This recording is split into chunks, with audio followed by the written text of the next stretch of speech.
नमस्कार, जय श्री कृष्णा। राधे राधे प्रिय मित्रों, एक बार आपका फिर से धर्म आस्था यूट्यूब चैनल पर स्वागत है।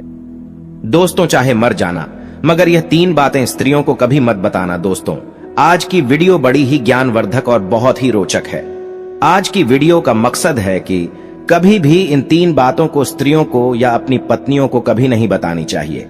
जो भी पुरुष यह 3 बातें स्त्रियों को बता देता है तो वह पुरुष सदा के लिए ही गरीब रहता है और हमेशा दुखी रहता है। दोस्तों, वह कौन सी 3 बातें हैं जो पुरुषों को मरते दम तक अपनी पत्नी या स्त्री को नहीं बताना चाहिए? यह 3 बातें हम आपको एक छोटी सी कहानी के माध्यम से बताने जा रहे हैं। चैनल को सब्सक्राइब अवश्य कर लें। प्राचीन समय की बात है। एक नगर में एक राम गोपाल नाम का एक व्यक्ति रहा करता था। राम गोपाल मन से बहुत ही भोला था और बहुत ही सीधा साधा था। उसने अपने जीवन में कभी किसी प्रकार का कोई पाप नहीं किया था और राम गोपाल की जो पत्नी थी थोड़ी भुलक्कड़ स्वभाव की थी और राम गोपाल के छोटे छोटे बच्चे भी थे। दोस्तों, राम गोपाल अपनी पत्नी से किसी भी प्रकार की किसी भी बात को नहीं छुपाता था और राम गोपाल अपने घर में अकेले ही काम करने वाला था। जिस नगर में राम गोपाल रहा करता था उस नगर में सबसे गरीब केवल राम गोपाल ही था। उसके अलावा नगर में कोई भी गरीब नहीं था, तो हर कोई राम गोपाल की पत्नी और राम गोपाल का गरीब होने के कारण मजाक उड़ाया करते थे। दोस्तों, राम गोपाल अपने गांव में जो बड़े बड़े सेठ थे उनके यहाँ नौकरी किया करता था और उनकी गायों को चराया करता था, उनकी भैंस चराता था और इसी वजह से राम गोपाल का घर चल रहा था। उनसे ही 2 टाइम की रोटी मिल रही थी। परंतु एक दिन की बात है कि किसी कारणवश राम गोपाल जिस सेठ के यहाँ काम किया करता था उस सेठ ने राम गोपाल को बुलाया और राम गोपाल से कहता है कि राम गोपाल, अब तुम्हें कल से आने की कोई जरूरत नहीं है, क्योंकि हमने तुम्हारे अलावा किसी दूसरे को काम पर रख लिया है। इसी वजह से अब हम तुम्हें नहीं रख पाएंगे और तुम्हारी जो पिछले महीने की पगार है उसे तुम ले जा सकते हो और यहाँ से जा सकते हो। इसके बाद राम गोपाल अपने सेठ से अपनी पिछले महीने की पगार लेकर अपने घर आ जाता है। राम गोपाल बहुत ही दुखी होता है और फिर घर आकर राम गोपाल जैसे ही अपनी पत्नी को पैसे देता है तो राम गोपाल की पत्नी बहुत ही खुश होती है। परंतु उसके बाद राम गोपाल जब अपनी पत्नी को बताता है कि मेरी नौकरी छूट चुकी है, अब कल के बाद मैं कहीं नहीं जाऊंगा, उस दिन के बाद से राम गोपाल अपने घर में ही रहता था, क्योंकि राम गोपाल के पास अब कोई भी काम नहीं था। दोस्तों, उसके बाद देखते ही देखते कई दिन बीत गए, परंतु राम गोपाल को कोई भी काम नहीं मिल रहा था और घर में रखे हुए जो पैसे थे जो उसे उसके सेठ ने दिए थे वो भी धीरे धीरे खर्च हो रहे थे। उसके बाद राम गोपाल इस बात को सोचने लगता है कि अब हमारे घर का खर्चा कैसे चलेगा। हमारे घर में कमाने वाला केवल मैं अकेला हूँ और मुझे कुछ ना कुछ तो करना ही होगा, वरना इस तरह तो हम भूखे मर जाएंगे। दोस्तों, इस प्रकार देखते ही देखते कई दिन बीत गए और फिर एक ऐसा समय आता है जब राम गोपाल के घर में खाने के लिए एक दाना भी नहीं बचता है। राम गोपाल बहुत ज्यादा उदास हो जाता है और फिर मन ही मन अपने आप को कोसने लगता है और फिर एक दिन की रात को राम गोपाल को अपनी पत्नी और अपने बच्चों के साथ भूखा ही सोना पड़ता है। और फिर जैसे ही दूसरे दिन सवेरा हुआ तो राम गोपाल घर से थोड़ी दूर एक जंगल में लकड़ियां काटने के लिए जाता है। तो राम गोपाल जैसे ही जंगल में लकड़ियां काटने के लिए जाता है तो राम गोपाल को एक संत दिखाई देते हैं। जैसे ही राम गोपाल को वह संत दिखाई देते हैं तो वह राम गोपाल संत के नजदीक जाता है और फिर संत राम गोपाल को देखकर अपनी आंखें खोल लेते हैं। राम गोपाल उस विद्वान संत को प्रणाम करता है और प्रणाम करने के बाद उनके पैरों में गिर जाता है और कहता है कि हे गुरुदेव, मेरे घर में खाने पीने के लिए दाना पानी नहीं है, मेरे बीवी और बच्चे भूखे मर रहे हैं, कृपा करें मुझे कोई ऐसा सुझाव दें जिसकी वजह से मेरा घर ठीक तरह से चल सके। दोस्तों, इस प्रकार विनती करने के बाद वह संत राम गोपाल की ओर देखता है और वह संत राम गोपाल की ओर देखकर यह पता करता है कि वह बहुत ही सीधा है। उसने अपने जीवन में आज तक कोई पाप नहीं किया है। उसके स्वभाव को देखकर वे विद्वान साधु राम गोपाल से कहता है कि राम गोपाल, मैं तुम्हें आज ऐसे एक पेड़ के बारे में बताने वाला हूँ।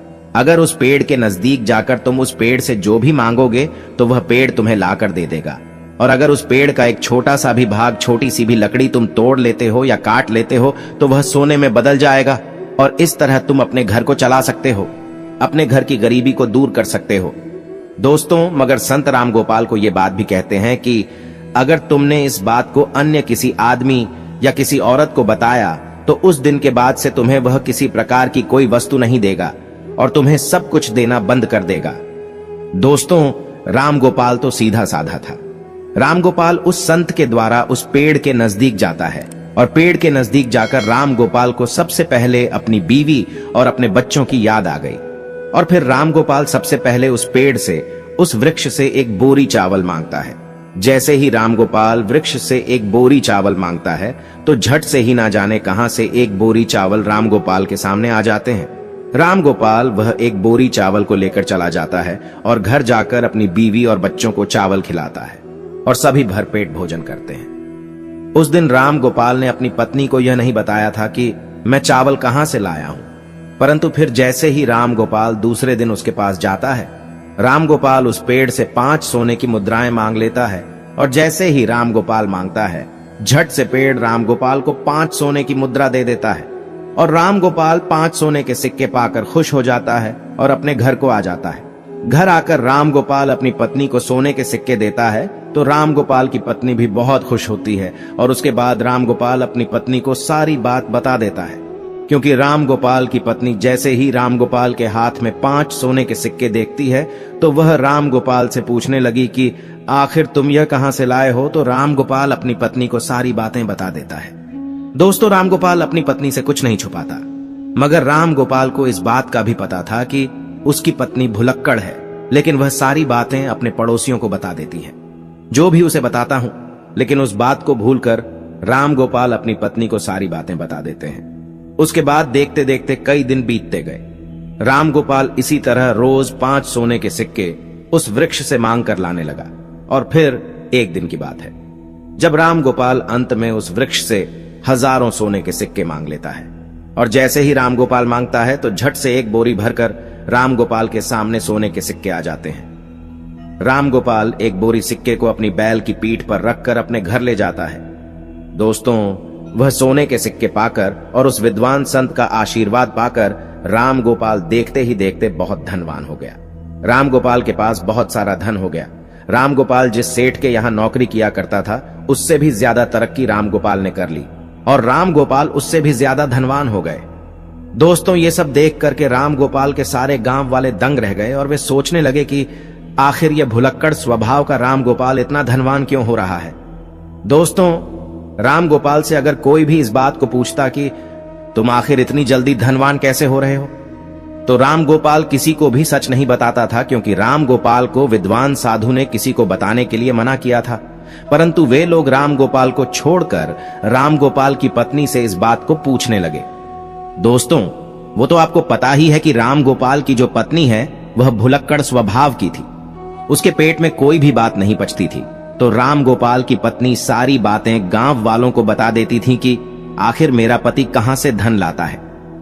तो राम गोपाल की पत्नी सारी बातें उनको बता देती हैं और देखते ही देखते राम गोपाल जब एक दिन फिर से उस वृक्ष के पास धन लेने के लिए जाता है तो वह वृक्ष राम गोपाल को धन नहीं देता है।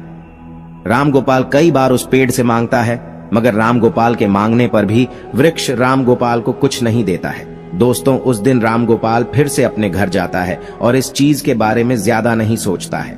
मगर जब राम गोपाल दूसरे दिन फिर से वृक्ष के पास जाता है तो कई घंटों उस वृक्ष से मांगता ही रहता है, मगर कुछ भी उसे प्राप्त नहीं होता है।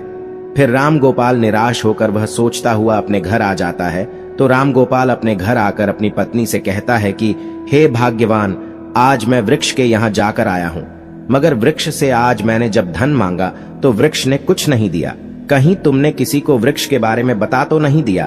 तो दोस्तों, राम गोपाल की पत्नी भुलक्कड़ स्वभाव की थी और वो अपने मन में किसी भी प्रकार की बात नहीं छुपाती थी और इसमें कोई संदेह नहीं है।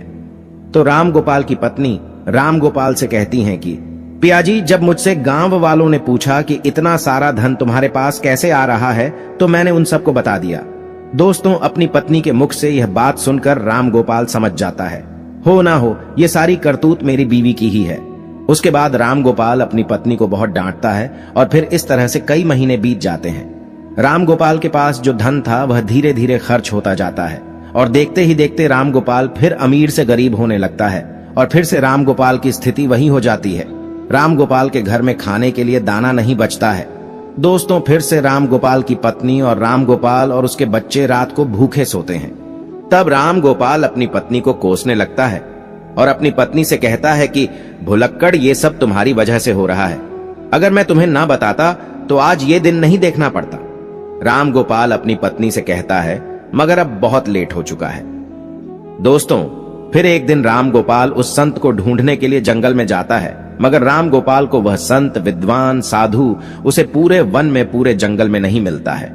राम गोपाल को ढूंढते ढूंढते कई घंटे बीत जाते हैं और फिर कई घंटे बाद राम गोपाल को वह संत मिल जाते हैं।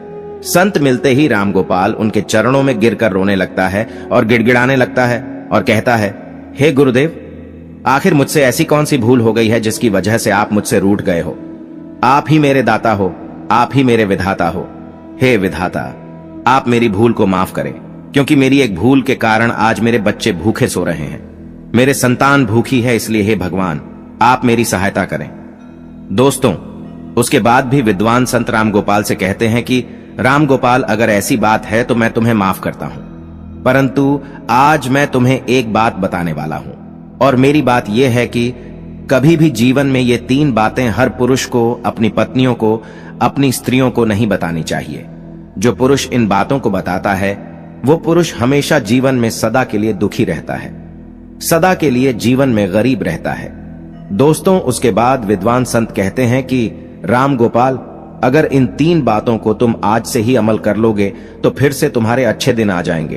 तुम्हारे पास ठीक उसी तरह धन आने लगेगा जिस तरह तुम्हारे पास पहले था। तो दोस्तों, वह संत राम गोपाल को पहली बात बताने लगता है और कहता है कि सबसे पहली बात यह है कि कभी भी किसी पुरुष को अपनी पत्नी को अपनी कमाई का जरिया नहीं बताना चाहिए, क्योंकि अगर आप अपनी पत्नी को एक स्त्री को कमाई का जरिया बता देते हैं और अपनी कमाई के बारे में बता देते हैं तो उस कमाए हुए धन को खर्च करने पर रोक लगा देती है, अर्थात उस धन को बिल्कुल भी खर्च नहीं करने देती और साथ ही उसके मायके के जरिए पूरे गांव में ढिंढोरा पीट देती है और अपनी बड़ाई समझकर, अपनी तारीफ समझकर लोगों को बता देती है, और जिसमें मानहानि एक पुरुष को ही होती है। दोस्तों, जिस प्रकार से राम गोपाल की पत्नी ने गांव के अन्य लोगों को कमाई का जरिया बताया था, ठीक उसी प्रकार किसी भी पुरुष को अपनी कमाई का जरिया और अपनी कमाई के बारे में कभी भी किसी स्त्री को, अपनी पत्नियों को नहीं बताना चाहिए। दोस्तों, दूसरी बात कि किसी भी पुरुष को अपनी पत्नी को अपनी कमजोरी नहीं बतानी चाहिए, क्योंकि जो पुरुष अपनी पत्नी को कमजोरी बताता है तो वह खुद फंस जाता है। क्योंकि अगर आप अपनी पत्नी को अपनी कमजोरी बताते हो तो वह बार बार आपकी कमजोरी को पकड़ लेगी और आपसे अपना काम करवाने लगेगी, उस कमजोरी को पकड़कर आपको दबाने लगेगी। और अगर आप अपनी कमजोरी अपनी पत्नी को बता देते हैं तो आप अपने जीवन में हमेशा पछताते ही रहोगे। इसीलिए किसी भी पुरुष को अपनी पत्नी को अपनी कमजोरी नहीं बतानी चाहिए। तीसरी बात है कि किसी भी पुरुष को अपनी पत्नी को अपने जीवन में हुए अपमान के बारे में नहीं बताना चाहिए, अर्थात जो पुरुष अपनी पत्नी को अपने अपमान के बारे में बताता है तो वह अपनी हर बात पर, छोटे छोटे झगड़े पर आपके उस अपमान के बारे में बोलकर, उसका हवाला देकर आपको परेशान करेंगी, आपको मजबूर करेगी और बार बार उस अपमान की याद दिलाएंगी और दूसरों से कहेगी, क्योंकि स्त्रियां धर्म और कर्म से बंधी हुई होती है। इनके मन में इनकी अपनी इच्छाएं छुपी होती हैं और यह अपनी बातों को अन्य लोगों को नहीं बताती है, मगर यह दूसरों की बातों को दूसरे तक अवश्य ही बता देती हैं। इसलिए अगर आप अपने अपमान के बारे में अपनी पत्नी को बताते हैं तो इसमें आपकी 100% मानहानि होती है। दोस्तों, ये 3 बातें कभी भी एक पुरुष को अपनी पत्नी को नहीं बतानी चाहिए। तो दोस्तों, ठीक इसी प्रकार से विद्वान साधु राम गोपाल को ये 3 बातें बता देता है। राम गोपाल संत के द्वारा बताई गई 3 बातों पर अमल करता है और उसके बाद अपने घर जाता है और घर जाकर इन 3 बातों पर अमल करने लगता है। तो फिर देखते ही देखते राम गोपाल के अच्छे दिन वापस आने लगते हैं। मगर उसके बाद में राम गोपाल उस विद्वान संत के द्वारा कही 3 बातों पर अमल करने लगता है, और जब अपनी पत्नी को 3 बातें नहीं बताता है तो राम गोपाल रंग से राजा बन जाता है। तो दोस्तों, इस प्रकार यह 3 बातों को अपनी पत्नी से नहीं बतानी चाहिए। यदि आपको यह वीडियो पसंद आई हो तो प्लीज आप हमारे चैनल को सब्सक्राइब अवश्य करें, वीडियो को लाइक करें और दोस्तों सच्ची श्रद्धा से कमेंट में जरूर लिखें, जय श्री राम, हर हर महादेव। देवों के देव महादेव सदैव आप पर अपनी कृपा बनाए रखें। वीडियो को अंत तक देखने के लिए धन्यवाद।